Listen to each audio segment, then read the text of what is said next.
So thanks for coming. We're here to talk about full disk encryption, why you're not really as secure as you might think you are. Oh, what just happened?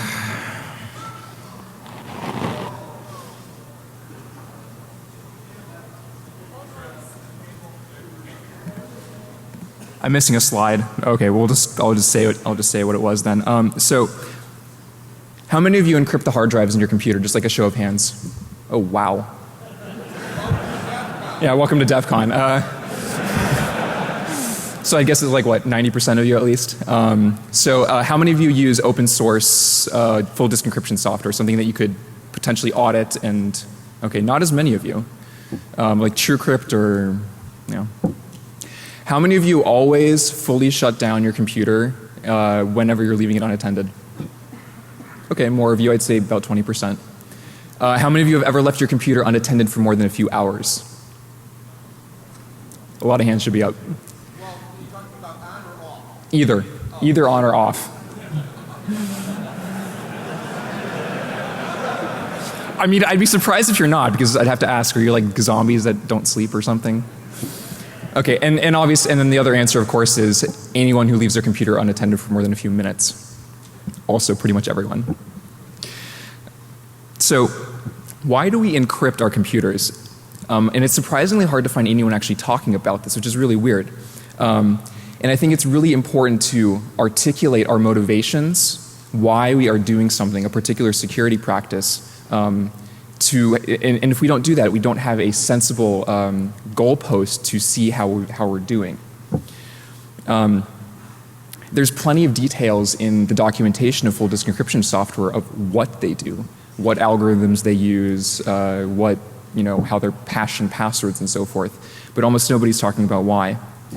And I argue that we encrypt our computer because we want some control of our data, some assurances about the confidentiality and integrity of our data, that nobody's stealing our data or modifying our data without us knowing about it. And it's basically, we want determination over our data. We want to be able to control what happens to it. And there's also situations where you have liabilities for not maintaining the secrecy of your data. Lawyers have to have attorney-client privilege, doctors have patient confidentiality, people who are in finance and accounting have all sorts of regulatory rules that they need to comply with.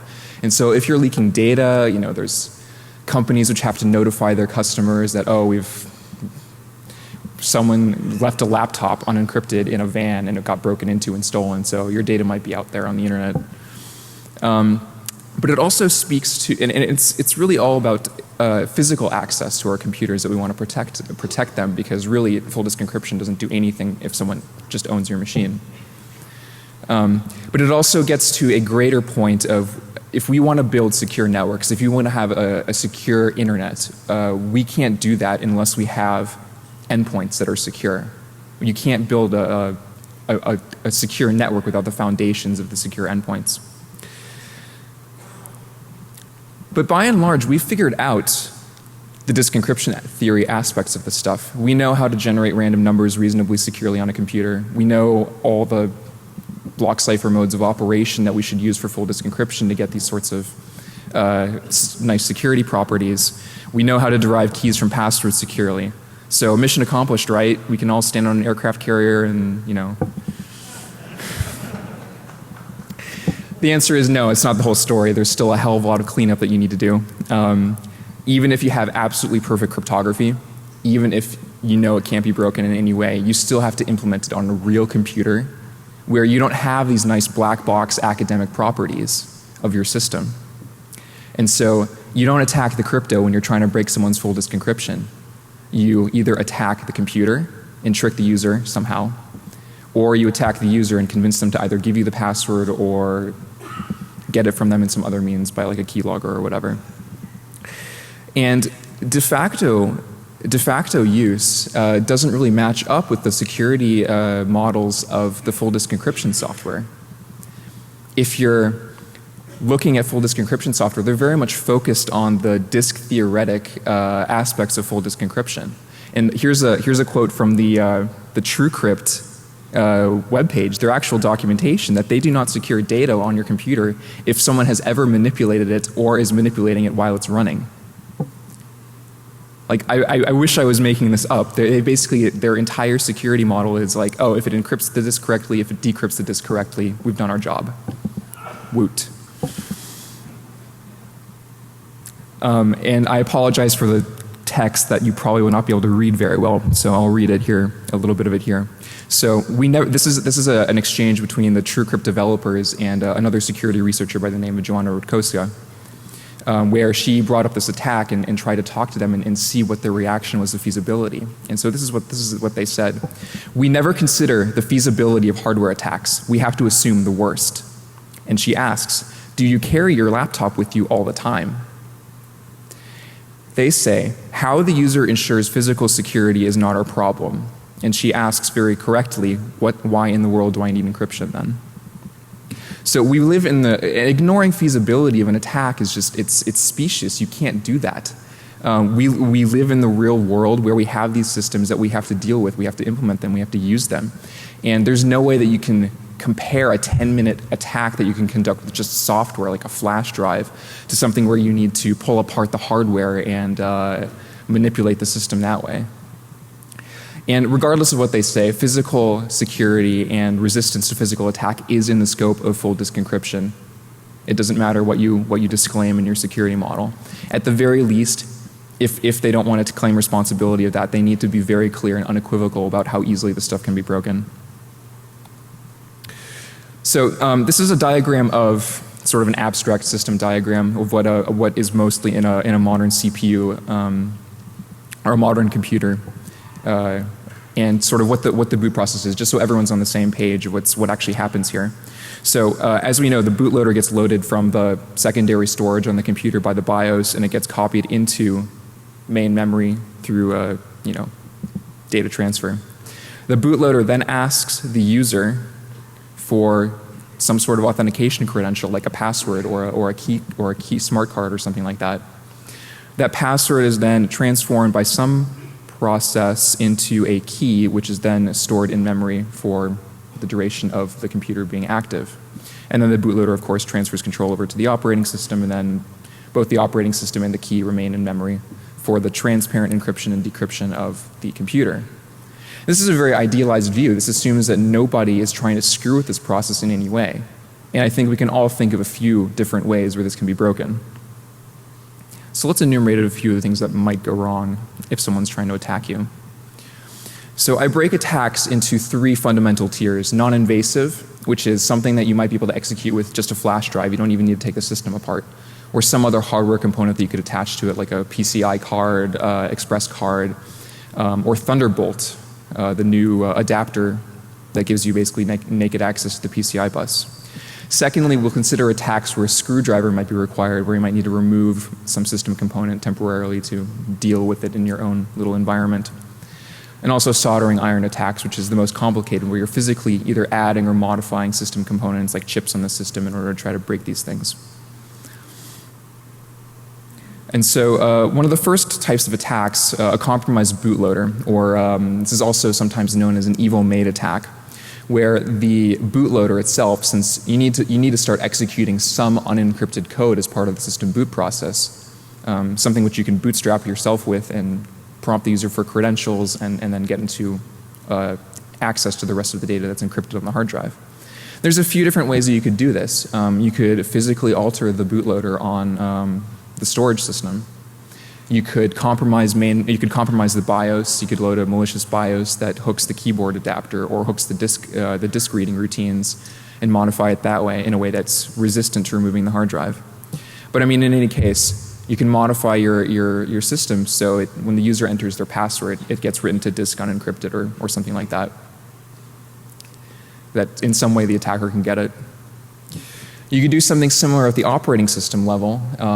This is especially true if you're not using full disk encryption, if you're using container encryption. There's the whole operating system that someone could manipulate.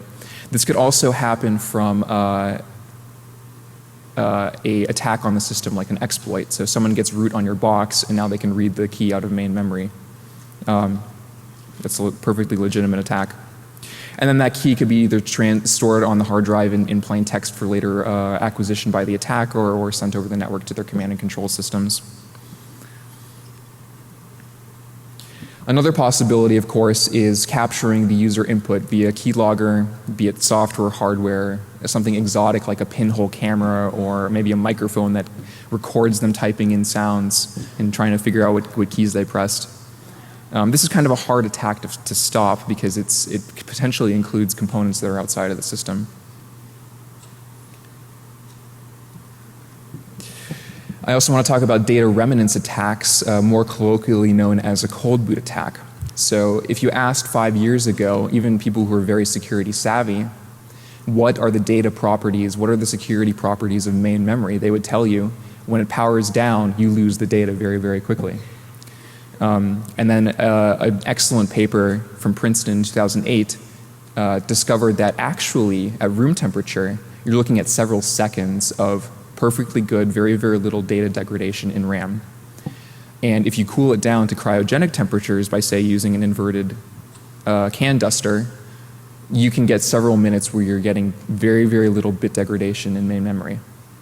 And so if your key's in main memory and someone pulls your modules out and pulls out of your attack, pulls out the modules from your computer, they can attack your key by finding where it is in main memory in the clear. You can, and there's like some attempts for resolving this in hardware, like, oh, the memory modules need to be scrubbed when we're booting up. But it's not going to help you if someone takes the module out and puts it either in another computer or a dedicated piece of hardware for extracting memory module contents. And finally, there's direct memory access. Any PCI device on your computer has the ability to, in ordinary operation, to read and write the contents of any sector in main memory. They can basically do anything. And I mean, this was designed back when computers were much slower, where we didn't want to have the CPU babysitting every transfer from devices to and from main memory. So devices gained this direct memory access capability to just, they could be issued a command by the CPU and then they could just finish it and then the data would be in memory whenever you needed it. And this is a problem because PCI devices can be reprogrammed. A lot of these things have writable firmware that you can just reflash to something hostile. And this could compromise the operating system or execute any other form of attack of either modifying the OS or pulling out the key directly. There's forensic capture hardware that is designed to do this in criminal investigations. They like plug something into your computer and pull out the contents of memory. You can do this with FireWire, you can do this with Express Card, you can do this over Thunderbolt now, the new Apple adapter. So these are basically external buses these are external ports to your internal system bus, which is very, very powerful. So wouldn't it be nice if we could keep our keys somewhere else in RAM? Because we've sort of demonstrated that RAM is not terribly trustworthy from the security perspective. Is there any dedicated key storage or cryptographic hardware? And I mean, there is. You can find things like cryptographic accelerators. You use them in web servers so you can handle more SSL transactions per second. And they're tamper resistant, or certificate authorities have these things that hold their top secret keys. But they're not really designed for high throughput operations like using disk encryption. And so are there any other options? Can we use the CPU as sort of a pseudo hardware crypto module? So can we compute something like AES in the CPU using only something like CPU registers? Intel and AMD added these rather excellent new CPU instructions which actually take all the hard work of doing AES out of your hands. You can just do the block cipher primitive operations with just a single assembly instruction. The question is then, can we store our key in memory, and can we actually perform this process without relying on main memory? We have a fairly large register set on x86 processors. I don't know if any of you have actually tried adding up all the bits that you have in registers, but it's something like 4 kilobytes almost on modern CPUs. So some of it we can actually dedicate to key storage and scratch space for our encryption operations. One possibility is using the hardware breakpoint debugging registers. There's 4 of these in your typical Intel CPU, and in 64-bit mode, these are each going to hold a 64-bit pointer. So that's 256 bits of potential storage space that most people will never actually use. The advantage, of course, to using debug registers is one, they're privileged registers, so only the operating system can access them, ring 0. And we get other nice benefits, like when the CPU is powered down, either by shutting off the system or putting it in sleep mode, you actually lose all register contents, so you can't cold boot these. And a guy in Germany, Thilo Müller, actually implemented this thing as Tresor for Linux in 2011. And he did performance testing on it, and it's actually not any slower than doing your regular AES computation in software. How about instead of storing a single key, though, we can store 228-bit keys? This gets us into more of the crypto module space. We can store a single master key which never leaves the CPU on boot up, and then load and unload wrapped versions of keys as we need them for additional task operations. The problem is we can have our code and our keys stored outside of main memory, but the CPU is ultimately still going to be executing the contents of memory.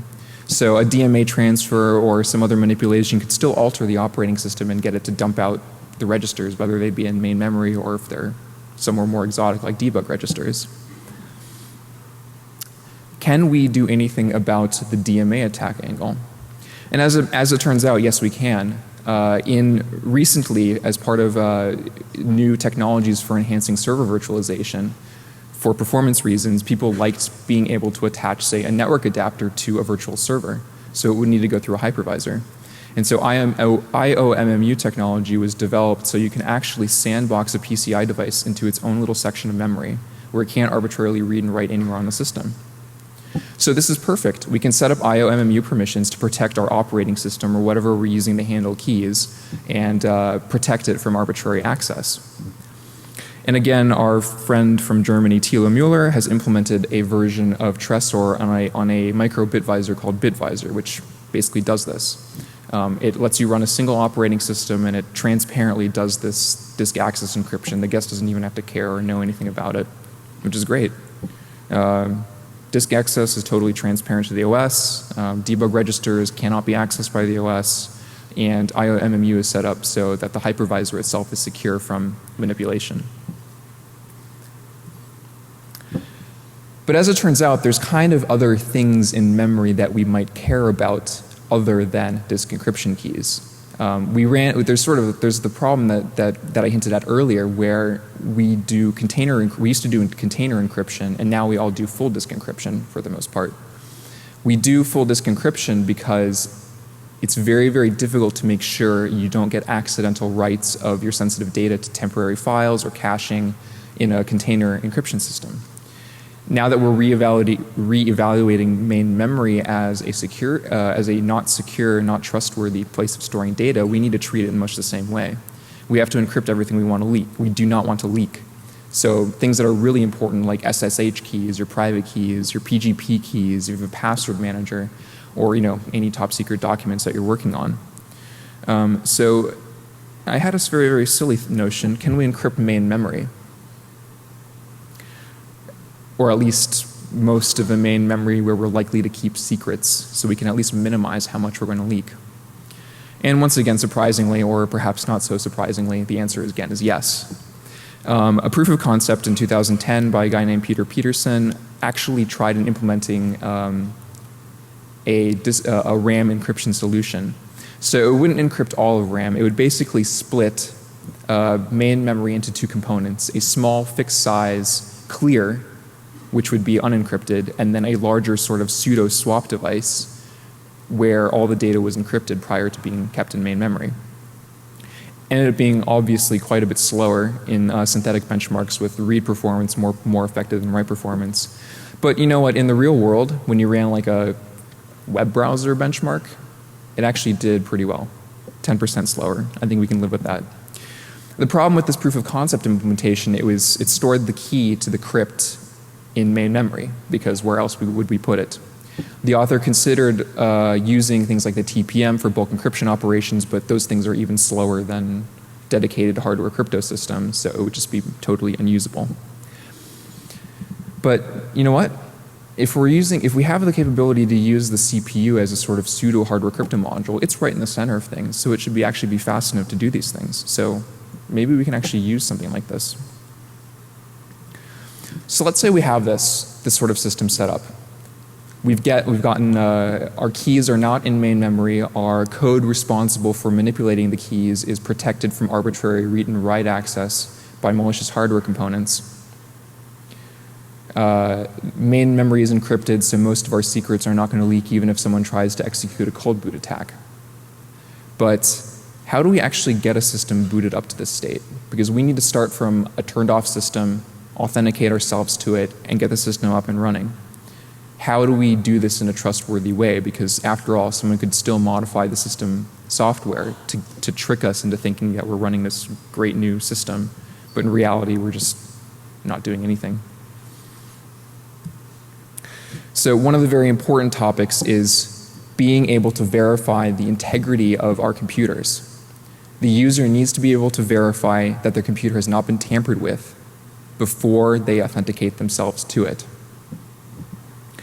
And there's a tool that we can use for this, the Trusted Platform module. It's kind of got a bad rap, but we'll talk about that a little bit more. But it has the capability to measure your booting sequence in a couple of different ways to let you control what data will be revealed to the system from the TPM unless you're in two particular system configuration states. So you can basically seal data to a particular software configuration that you're running on your system. And there's a couple of different implementation approaches to do this, and there's fancy cryptography to make it really hard to get around it. So maybe we can do this. And so what is a TPM anyway? It was originally sort of like hailed as the grand solution to digital rights management by media companies.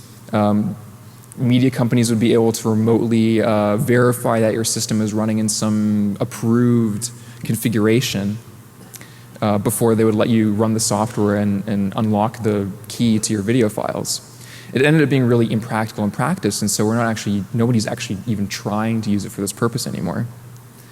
I think a better way to think about it is really just a smart card that's fixed on your motherboard. It can perform some cryptographic operations, RSA, SHA, has a random number generator, and it has physical attack countermeasures to prevent someone from very easily getting access to the data that's stored in it.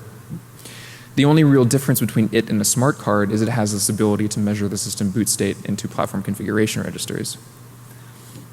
And it's usually a separate chip on the motherboard. So there's some security implications of that.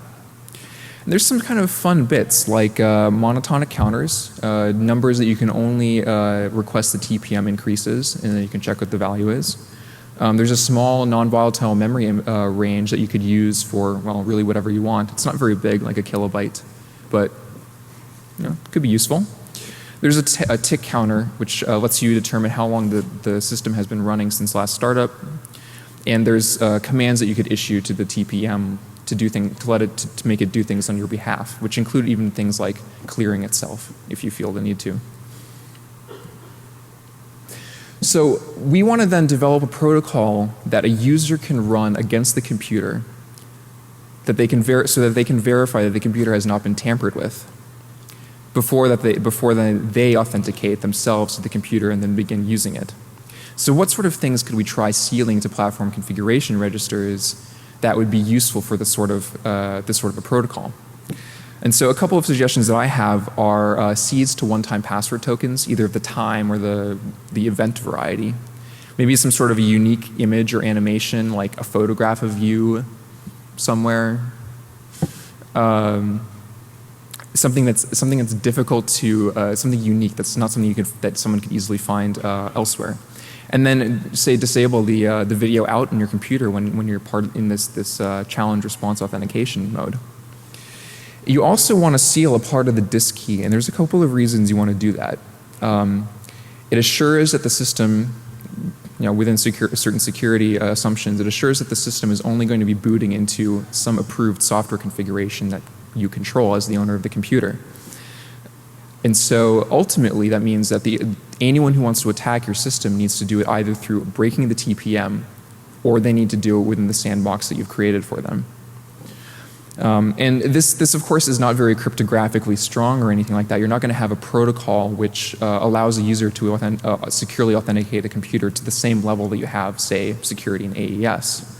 But unless you can do something like RSA encryption in your head, it's never going to be perfect.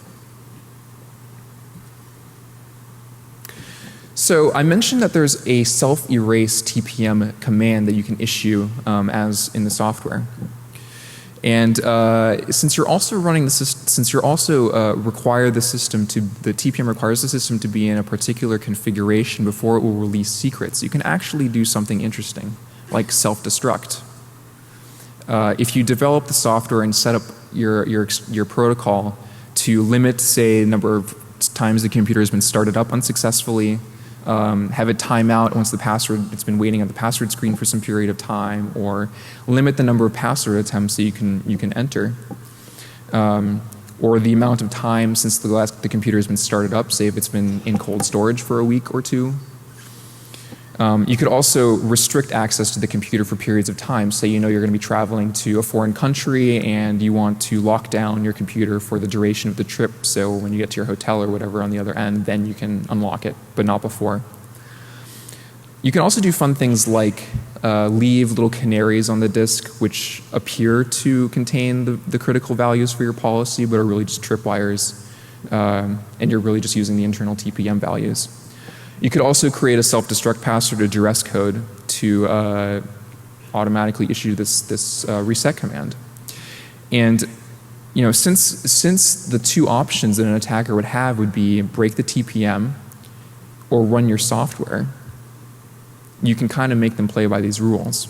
And you can actually do an effective self-destruct. The TPM is intentionally designed to be very, very hard to copy. You can't clone it very easily. So you could use things like monotonic counters to detect write blockers, any disk restore, replay attacks. And you know, once the TPM clear command is issued, it's game over for an attacker who might want to get access to your data. There's some similarities to a system that Jacob Appelbaum discussed at the Chaos Communication Congress many years ago, 2005. He proposed using a remote network server for many of these options. But admitted it was going to be brittle and kind of potentially difficult to use. Since the TPM is an integrated system component, you can get a lot of these advantages by using the TPM instead of a remote server. And a hybrid approach is potentially possible. You could have a system set up, say, as an IT department where you temporarily lock down a system, and it can only become available again once you plug it into the network, call your IT administrator, and they unlock the system again.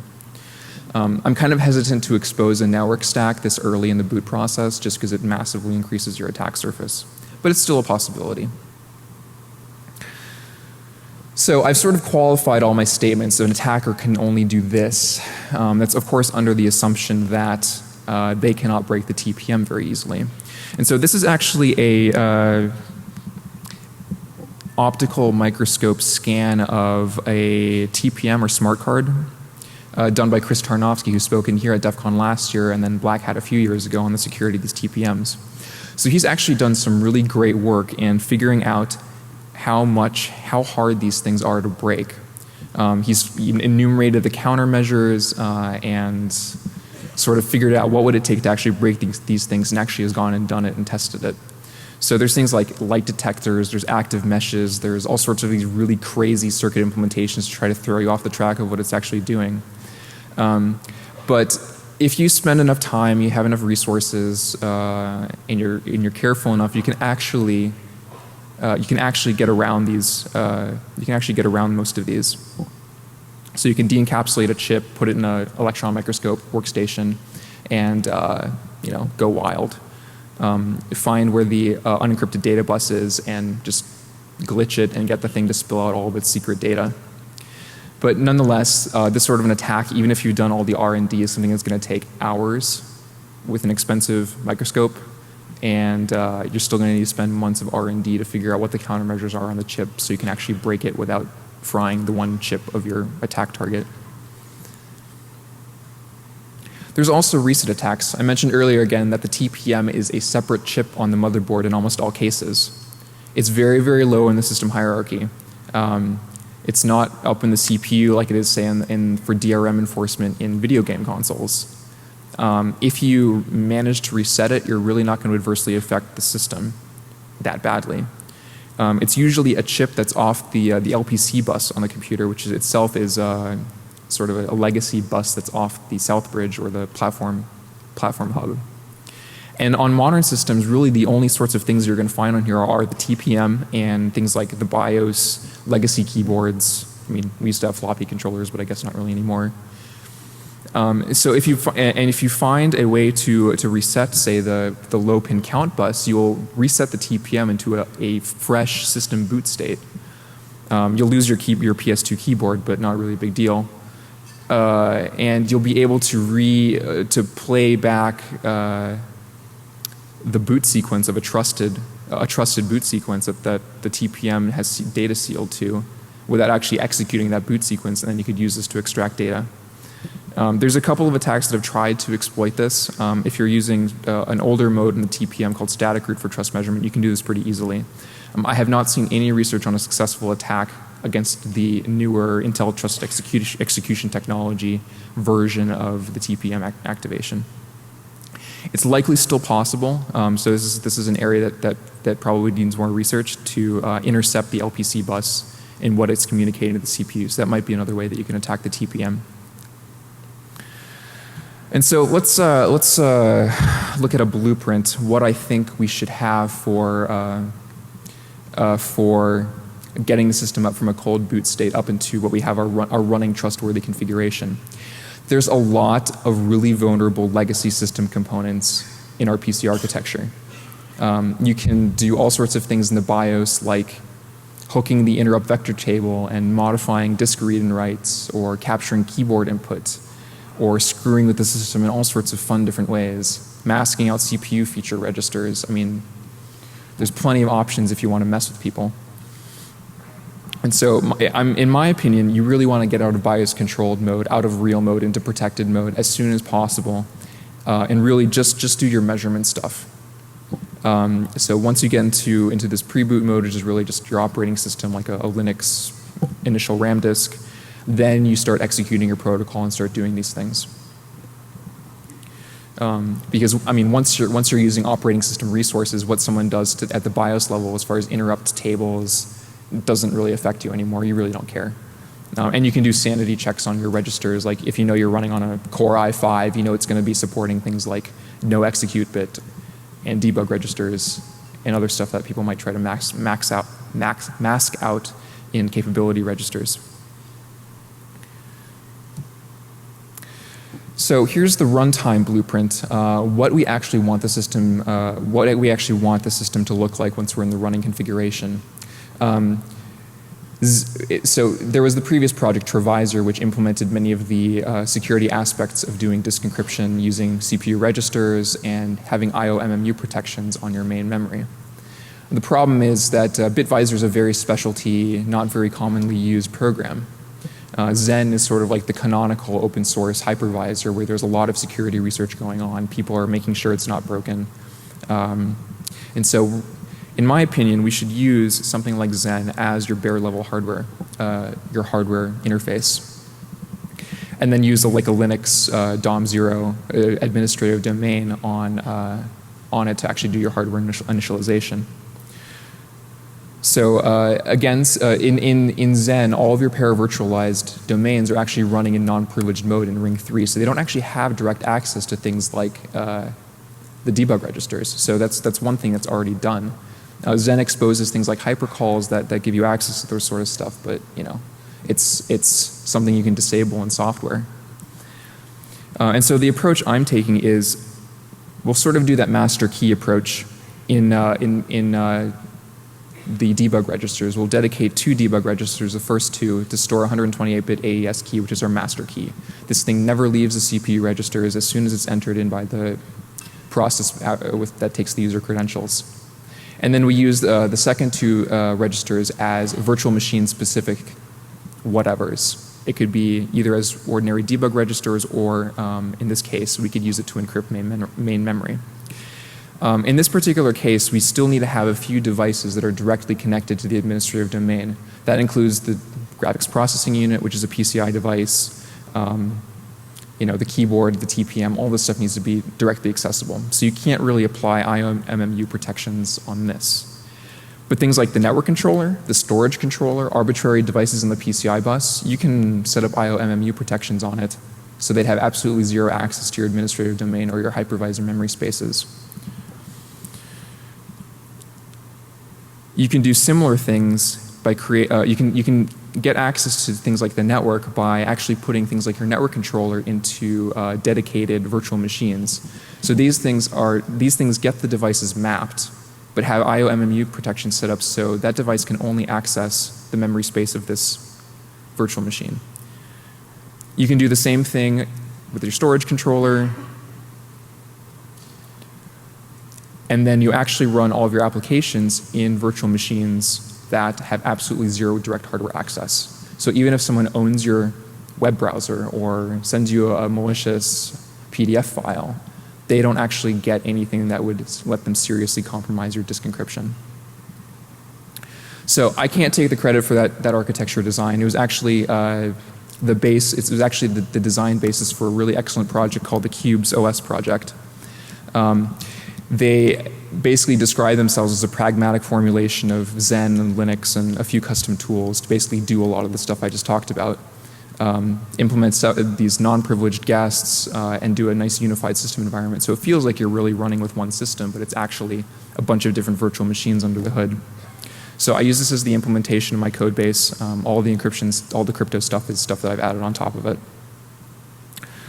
And so the tool I'm releasing, this is still really proof of concept experimental code. I call it Phalanx. It is a patch to Zen to do the implementation of the disk encryption stuff as I've described. Master key in the first 2 debug registers, second 2 debug registers, totally unrestricted. For security reasons, the XMM registers, which are used as scratch space, are encrypted, as well as the key when you're doing some VM context switches. And I've also implemented a very, very simple implementation of the crypt keeper paper, the encrypted memory, using ZRAM. Because hey, it's been mainlined, it does pretty much everything except crypto, so adding encryption on top of it's just a really tiny little bit of code, which is great. The most secure code is the code you don't have to write, right? And so it's the nice thing about ZRAM is it gives you a bunch of the bits that you need to securely implement things like AES counter mode, which is really great. Hardware-wise, you do have a few system requirements. So you need a system that supports the AES new instructions. Reasonably common, but not every system has it. Chances are, if you have an Intel i5 or i7, almost all of them support it. But there are some oddballs, so check out like Intel Arc to make sure it supports all the features that you need. Ditto, hardware virtualization extensions. These are very, very common as of like 2006. IOMMU is a little bit more complicated to find if you're looking for a computer. It's not listed as a sticker specification. You kind of need to dig for it, and there's a lot of people who should know better, but don't, about what the difference is between VTX and VTD and so forth. So you might need to hunt for a system that supports this stuff, and you want a system, of course, with a TPM, because otherwise you can't implement this measured boot thing at all. So usually you'll want to be looking at like business class machines where you can verify this sort of stuff exists. If you look for like Intel TXT, it'll have almost everything you need. The Cubes team actually keeps a really great hardware compatibility list on their wiki, which actually has details for a lot of systems that do this sort of stuff. So security assumptions. In order for the system to be secure, we have a few assumptions about a few of the system components. The TPM, of course, very, very critical component for assuring the integrity of the boot. We need to make sure that there's no backdoor capable of dumping NVRAM or manipulating monotonic counters or putting the system into a state where it's not actually trusted. We just think it is by, say, resetting the PCR attacks.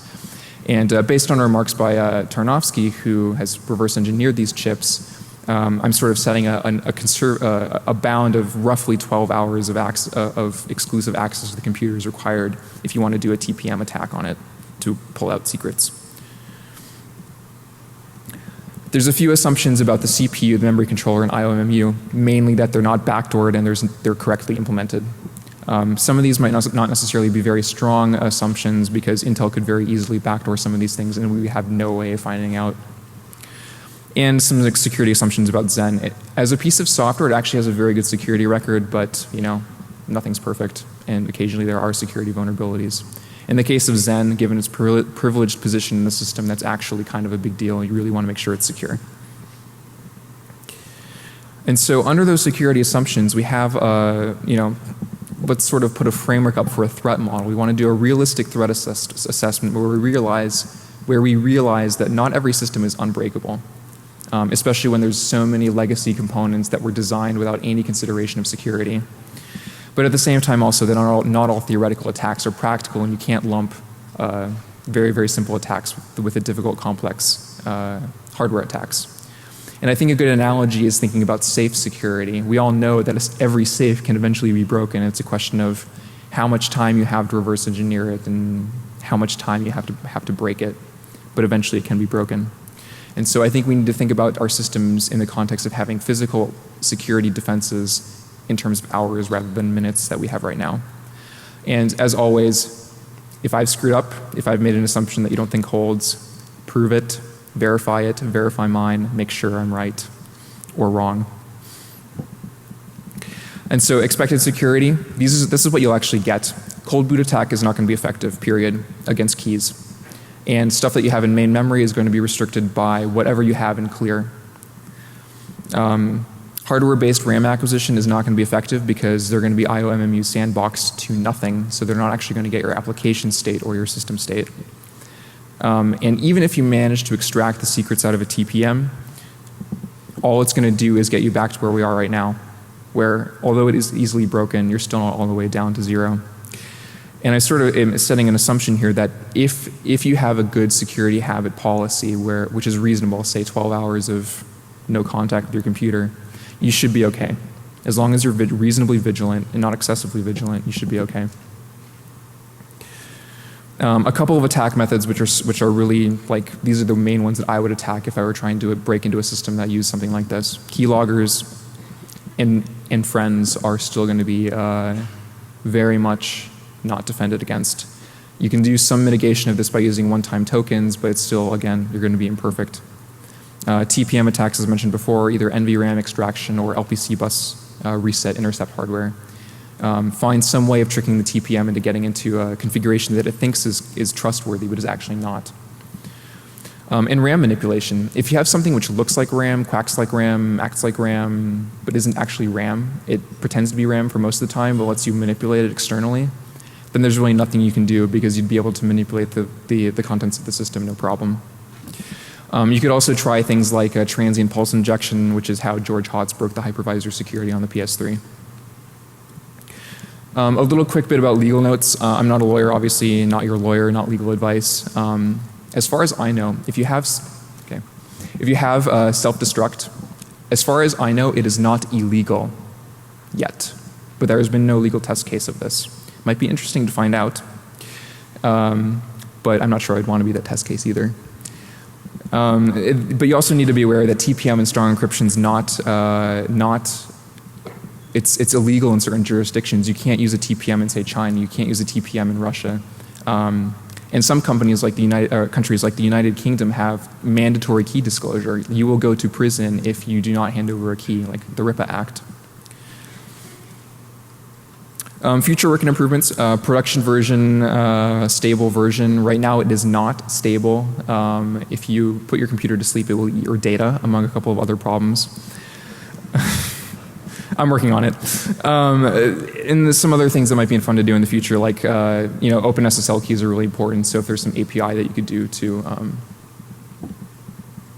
basically let you swap out your contents of memory very, very quickly, so your exposure time is very small.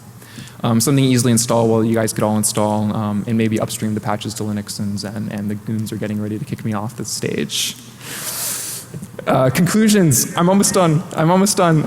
So best security in the world goes unused if it's unusable. The model needs to account for realistic use patterns, and it's not just disk encryption. You really need to think about it holistically from the perspective of the whole system. And it's challenging to do this, but I think it's possible and we should try. Thank you.